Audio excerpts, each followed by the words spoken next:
Traditional panel discussions can be a passive activity, might even border on the boring because they are very passive. The audience just sits back and listens to the panelists pontificate. My name is Kristen Arnold, and I am a master facilitator and a leading authority on moderating panel discussions. And today's audiences, actually, they want to be engaged. They want to be involved. In fact, they want to be even to the point where they are co-creating the panel discussion with you and not a passive audience member. Let's find out exactly how you can get the audiences engaged and involved in your panel discussion.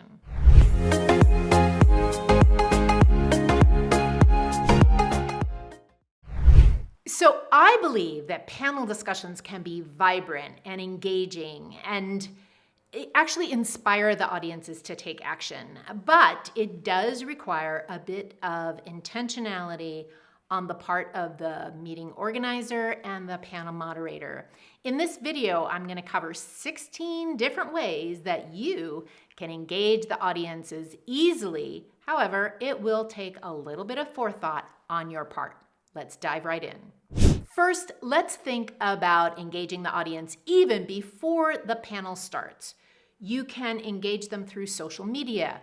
You're already promoting the panel, probably, so why not elicit comments from the audience? What kinds of questions do you want us to talk about? What kinds of things are you looking for?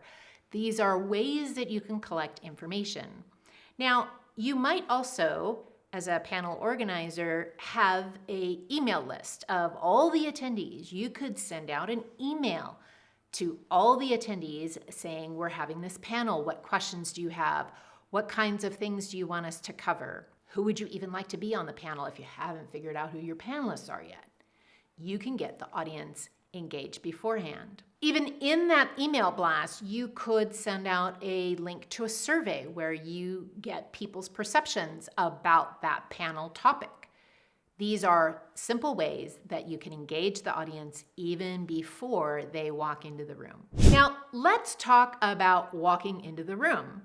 They walk in, and if they see that long table draped with a white or black tablecloth with the microphone stands and a lectern off to the side, I will guarantee you they will not think that this is anything other than a panel, a traditional panel, which may or may not be any good. You have a 50-50 chance, and so your audience doesn't really have high expectations. However, imagine the scenario if you walk in and it looks a little different. Maybe that white draped table isn't there. Maybe you have some interesting seating arrangements. Maybe the lectern is gone. Maybe you even have some Hollywood director chairs with the names of the panelists on the director chairs. Maybe you have some posters lined up with quotes or inspiration or topical areas around the room. Maybe you have some music playing in the background. Oh, and maybe even your panelists are not congregated at the front, but they are actually mingling with the audience, saying, oh, so nice to meet you. What brings you to this panel? People have choices, whether they go to your session or not. Why did they come? What do they want to explore? And then that way the panelists are already connected to several of the members in the audience. So most panel organizers don't even think about this initial piece about what is the room setup. What kinds of chairs are we using? What kind of tables? What's the lighting? What's the AV setup? Do we need something specific? These are all things that you probably want to think about. And if you just caught a good idea, maybe write down some of the things that you think about as you're organizing your panel in the comments section, or maybe even while you're there, hit the like button and even subscribe to the channel. That'd be awesome. So now we're going to be talking about starting the panel discussion. This is a great opportunity to start with the audience. You're not going to start with the panelists. You're going to start with the audience because you are actually having a panel discussion in support of the audience. So why not start with them? You can do several things to get them engaged. One is take a simple poll. You can use the meeting app to take a poll. You can have people raise their hands.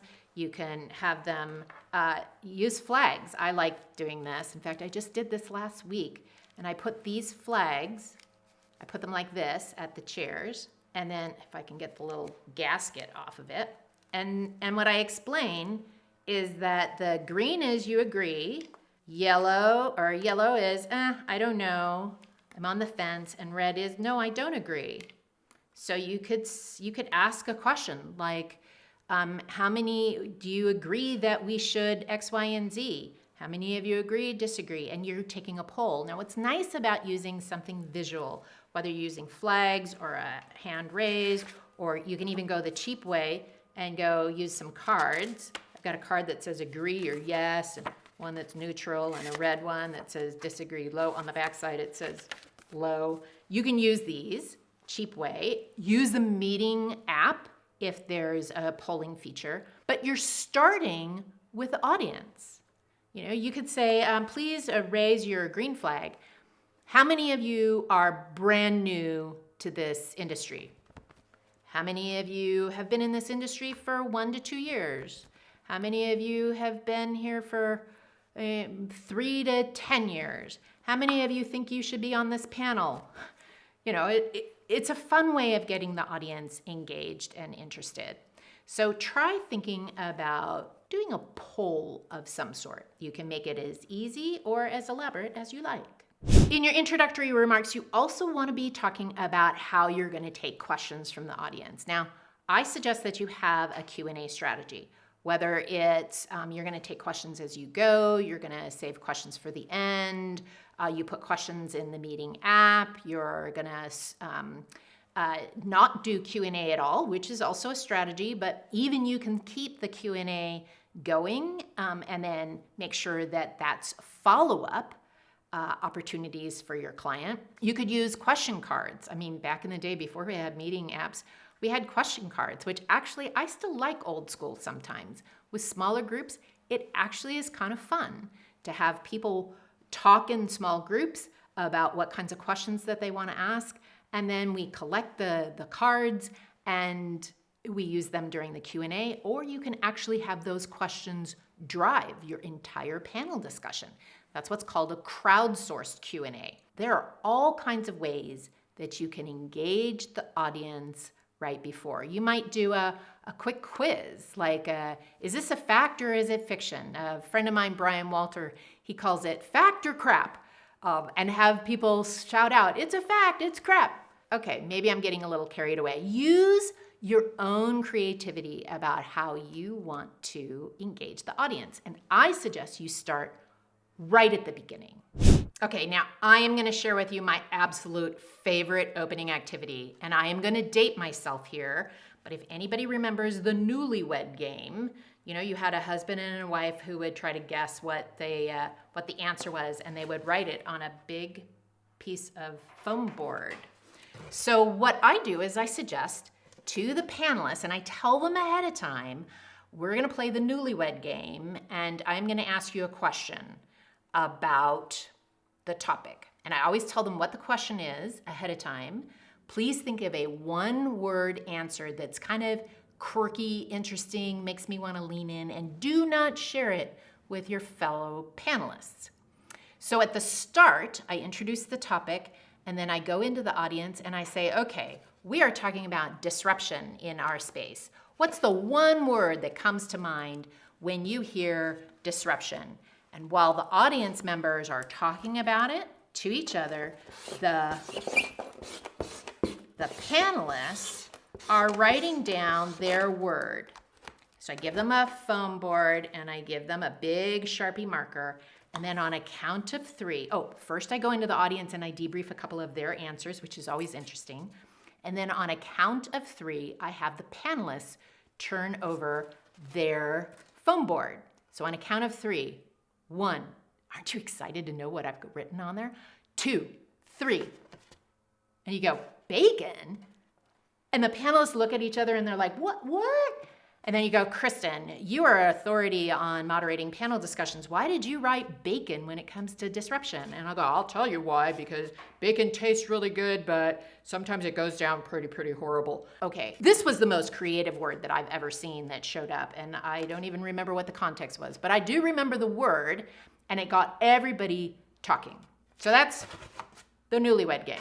Engage them early. It's awesome, because now they're leaning in and they want to know, what else has she got up her sleeve? So then during the panel, you want to think about your panel in like 6 to 10 minute chunks of time. So if you have a short panel, maybe a 30-minute panel, you're only going to have maybe 3, maybe 4 chunks of time. So somewhere in that chunk, and usually I like to do it at the transition points, you want to do something that kind of shifts gears, that changes the energy in the room, that engages and involves the audience in some way, shape, or fashion. So it might be that you show a video clip that is pertaining to the audience. I like to actually film some people who are from the audience ahead of time so that they're not too embarrassed. They're not the panelists, and they might ask a question through a video.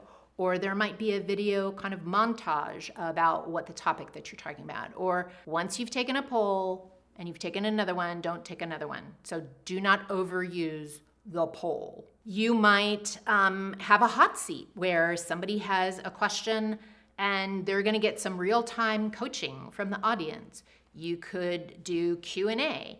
Even though you said Q&A is gonna be weighted till the end, if the energy is sagging a little bit, you might say, so is there a question that someone wants to ask? And always have a backup question. You know, a question that I noticed, because if you get crickets, you don't want it to be too quiet for too long. You could ask the audience to, I call it nudge your neighbor. Just turn to your neighbor. What do you think about what this panelist just said? Do you agree, disagree? You could actually say, you know, go into small groups, maybe 3 or 4 of you turn to each other and have a conversation. Do you agree or disagree with what's being said? Or what's your main takeaway? What's your takeaway from this panel discussion? These are different things that you can do to engage and involve the audience. So have you gotten an idea so far? At least one? I know I probably you have thought about it, but are you intentionally infusing it into your panel discussions? That's the key. Don't wait for, oh, the energy is low here, I need to throw it in. Intentionally bake it into the structure of your panel discussion. So if you got a good idea, just write it in the comments below, or maybe as you're there, hit the like button and even subscribe to my channel. I'd appreciate it. Okay, so we've talked about even before the panel discussion, at the start of the panel discussion, during the panel discussion, at the end of your panel discussion. Generally, the panel moderator likes to summarize, or maybe there's one question that you ask the panelists. What's your one takeaway that you hope the audience walks away with? Or what do you hope we're not talking about in 5 years when we have this exact same panel and we're still talking about disruption? Or what topic do you hope that we're talking about? Those are ways that the panel moderator or the panelists summarize. But you could also have the audience summarize the panel discussion and ask the audience, what are your key takeaways? And maybe just walk into the audience and get key takeaways, or have them nudge their neighbor or talk in small groups.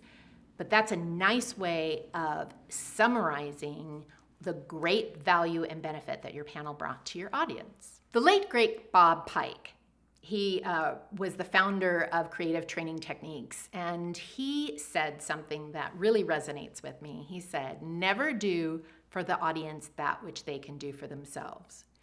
As you're looking at your panel discussion, ask yourself, do I have to do that? Do the panelists have to do that? Or can I get the audience involved?